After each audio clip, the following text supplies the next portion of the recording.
Hey, it's CrossFitTracking.com here to do a complete redo of the video I posted yesterday about watch brightness. I just felt like I couldn't quite get a clear handle on how I wanted to communicate the information. So just gonna sort of scratch it, start with a little bit clearer pattern or clearer program.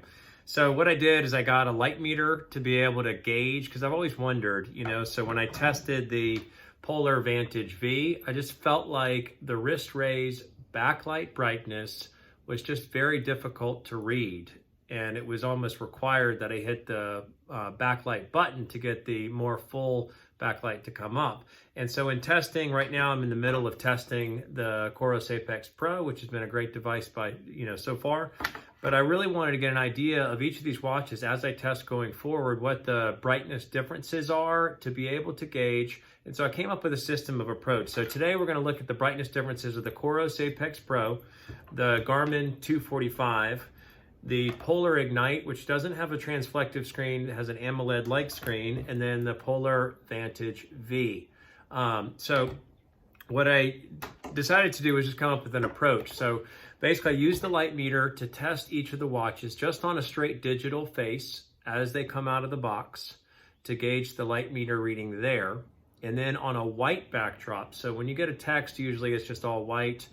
Sometimes when you go into the Polar ecosystem in the morning and they say, are you awake? It's a white backdrop. So I feel like that's the full measure of the whiteness. So there's what you see and then what the capabilities are sort of at the top end. So to average those two together to determine the overall brightness as it compares one watch to the other.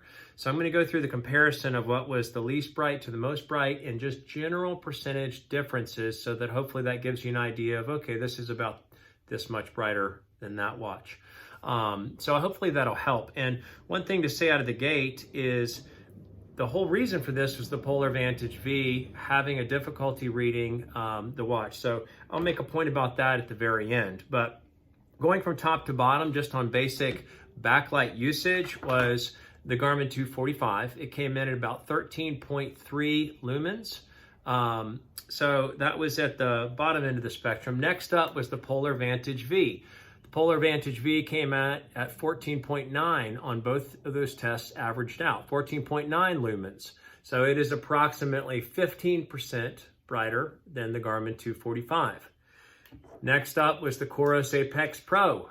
Can't quite hold them all in my hand, but the Coros Apex Pro came in at 18.5, which was 25% brighter than the Vantage V and 40% brighter than the 245. So 40% more than the Garmin 245, 25% more than the Vantage V. And then separate from the list, and I still did run the test, was the Polar Ignite. You can see just on the screen, just on the video, that it's very bright. When you're running a light meter on just the digital face, it doesn't quite capture the brilliance of the AMOLED screen. But I still ran the numbers. It just on the average of the two. So again, Garmin 245 was at 13 lumens, Vantage V was at about 15 lumens, Coros Apex Pro at about 18.5 lumens. This was averaging out at 41 lumens, but on the top end, just looking at white pixels and an all-white screen, it was at about 70. So considerably brighter, but just looking at the average, 120% brighter than the Coros, 180% than the Vantage V, and about 200% more than the Garmin 245. So there's the basic breakdown. Just looking at the transflectives, the Coros Apex Pro probably doesn't go as bright as what I've tested on the Phoenix 6 series, but it's still, 40% brighter than the 245 on the Garmin side.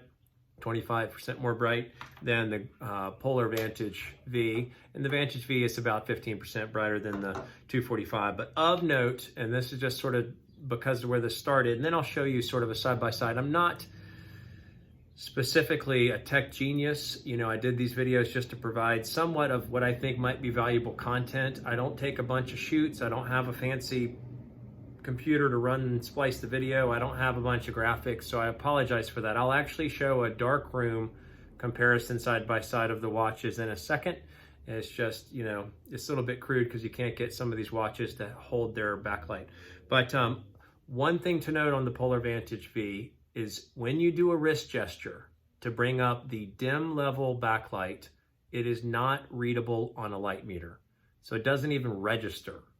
So in all these other devices, as you're coming up it's definitely getting readings on the light meter at different levels depending on what set of pixels you're looking at. The backlight on the wrist gesture for the Polar Vantage V did not register a single unit on the light meter. So that's just for what it's worth. That's clearly why I feel like it's way too dim, because it is. So we'll do a little backroom light now, just do it in the dark room of all the different watches. Okay, I'm going to try to capture a video of some of the differences in the watch face brightness. So you can see just out of the gate, what the differences might look like when you're viewing them in the dark. So each of the watches are here. I can barely see because it's in the dark. But here you can see, I can't set timeouts either on any of these devices. So we're going to just have to hopefully catch it. So there's the dim bright backlight that I was talking about on, oh my gosh, see if I can get all three of them at once. Okay, great. So you can see the differences. Obviously the Polar Vantage V stands out. You got more brightness just out of the gate on the Coros on the left, and the Garmin 245 on the right is next up. Actually the Ignite looks brighter in real life.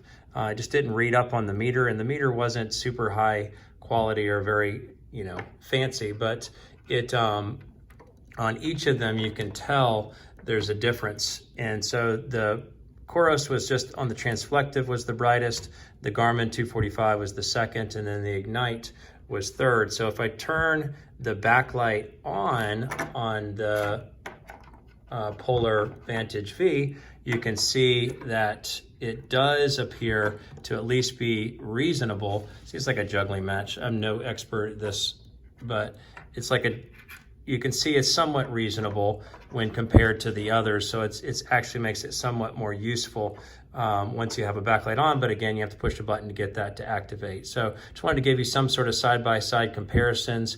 When you look at these, I'll actually reorder them based on brightness, and I'm gonna base it on visibility of the brightness. So you can see it like this. So weakest to strongest, and that is that. CrossFitTracking.com. Thanks so much for watching.